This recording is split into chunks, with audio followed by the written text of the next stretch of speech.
अखंड हिंदुस्थानचे आराध्य दैवत 18 पगड जाती आणि 12 बलुतेदार यांना सोबत घेऊन महाराष्ट्राच्या मातीमध्ये अभेद्य असं रयतेचं राज्य निर्माण करणारे श्री छत्रपती शिवाजी महाराजांची जयंती विविध सामाजिक कार्यक्रमांनी मोठ्या उत्साहात जयंती बुलढाणा जिल्ह्यातील वानखेड येथे उत्साहात साजरी करण्यात आली।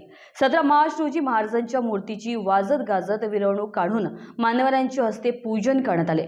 शिवजयंतीनिमित्त संपूर्ण गावामध्ये भगवे झेंडे लावण्यात आले होते व लाईटचे माळांनी सजवण्यात आले होते।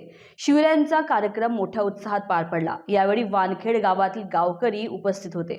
छत्रपती शिवाजी महाराज मित्रमंडळाचे कार्यकर्ते व गावकरी मंडळी यांच्या हस्ते महाराजांचे पूजन करण्यात आले व त्यानंतर महाराजांच्या भव्य अशा मिरवणुकीस प्रारंभ करण्यात आला।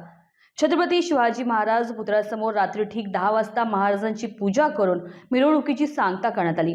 यावेळी फटाक्यांची प्रचंड आतिषबाजी करण्यात आली। गावातील युवा बांधव यांनी कार्यक्रम यशस्वी करण्यासाठी परिश्रम घेतले। तसेच तामगाव पोलीस स्टेशनचे ठाणेदार राजेंद्र पवार यांनी चोख बंदोबस्त ठेवला होता, त्याबद्दल आभार।